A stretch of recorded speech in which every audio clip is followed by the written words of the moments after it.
And now joining us on Book TV is UCLA professor Edward Walker. Professor Walker, what do you teach here at the university? I teach courses on social movements, political sociology, and the sociology of organizations. What's your background?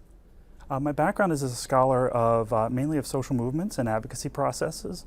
I've been interested for some time now in the role of professionals in advocacy and how they help to facilitate advocacy causes of various types, including both social movements as well as other kinds of public participation and deliberative processes. Well, you have a new book out called Grassroots for Hire, Public Affairs Consultants in American Democracy.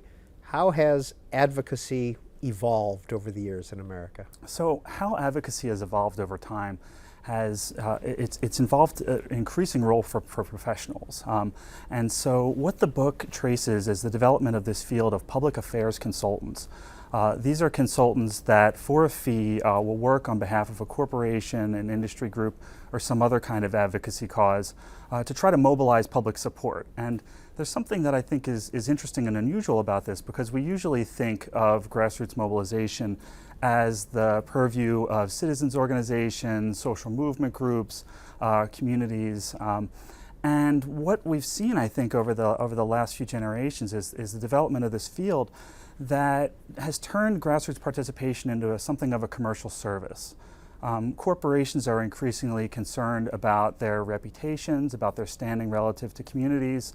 Industry groups often have pieces of unwelcome regulation that they need to respond to, and they don't want to just rely on inside lobbying anymore. By inside lobbying, I mean sending specialized lobbyists to Washington or to Sacramento to plead their case, doing things like providing testimony, doing things like talking directly with policymakers.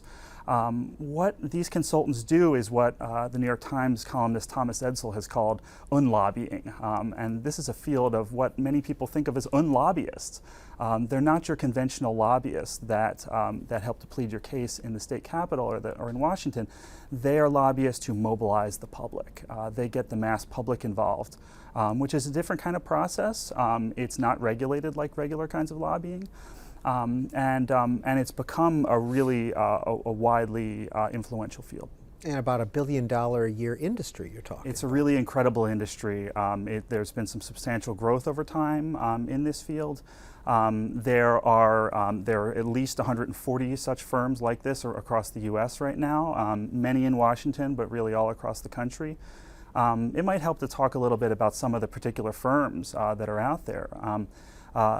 Many of them that work on behalf of corporate clients are nonpartisan firms, groups like the Public Strategy Group in Boston, Massachusetts. This is a consulting firm that works mainly with land developers, including big retail firms like Walmart and Lowe's.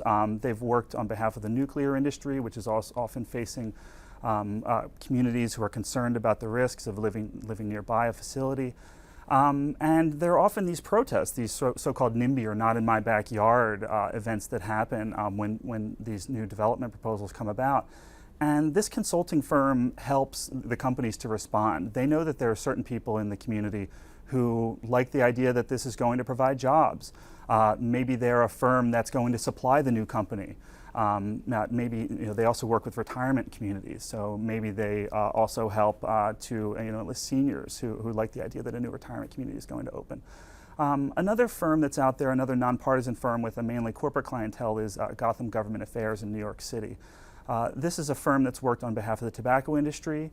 It actually helped to form the Grocers Association of New York City, and they often deal with similar contentious issues. When companies are facing challenges in their public relations or protests, they will help those actors to get organized. And what was interesting is that as Walmart, for example, has tried to move into the New York City environment, over the past few years, there have been consultants, professional consultants working on both sides of it. Walmart has hired consultants that will help them to battle against the community groups. The community groups, sometimes working alongside with people like the Grocers Associations, will use professional consultants to help them plead their case as well. And you often see that there is this battle, this back and forth between both sides, with professionals representing each of them. So those are the nonpartisan firms that are working mainly for corporations, but there are other consulting firms out there that do this sort of grassroots for hire work that are connected to one side or the other. So on the Democratic side, you see firms like Crossroads Campaign Solutions. They're working on behalf of National Council of La Raza. They're working with Progressive Majority. They're working with a variety of immigrant rights causes, and it seems that they're very deeply rooted in the progressive community. Many of their lead staffers are people who have backgrounds in progressive advocacy themselves. Some of them done community organizing. And you also see a similar thing on the Democratic or on the Republican side, excuse me. You see groups like Shirley and Bannister Public Affairs, which their founder has this interesting story.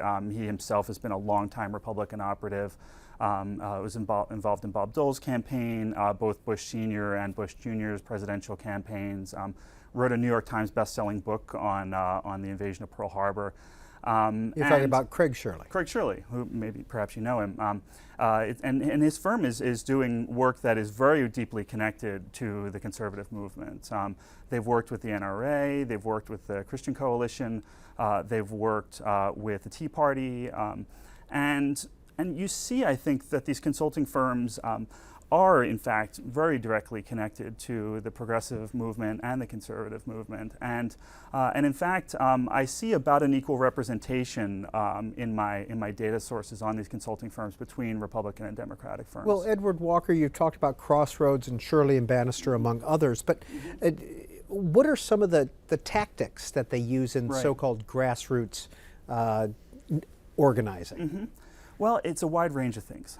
They try to be very careful in who they target for participation, and that's a big part of the story of the book, is the selective targeting of people to get involved in these campaigns. These consultants are being paid, sometimes by the hour, sometimes on retainer, for substantial amounts. Many of their consultants are getting upwards of $400 an hour for their work. And they don't want to waste those clients' money. And so they're very careful in who they select for activism.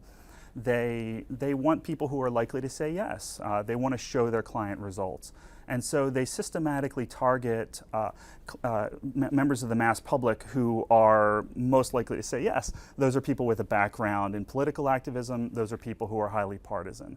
And so the people who they're getting involved in the political process are people who are already very well involved. And maybe they weren't active on this issue until now, but now they're active on a new issue. So I think that's a big part of the story, is the extent to which they're selectively targeting members of the public. They're also, I think, having an influence in shaping the way that people see advocacy causes more broadly. Some of these consulting firms face the charge that they're engaging in what gets called astroturf, or fake grassroots. It's sort of a term of art that goes back to Lloyd Benson, a policymaker in the 1980s. And there's this concern that some of the participation that they're promoting is somehow inauthentic. And the way that I talk about this in the book is that there's sort of three criteria for what gets called astroturf participation. It's masquerading, it involves material incentives, or it involves fraud.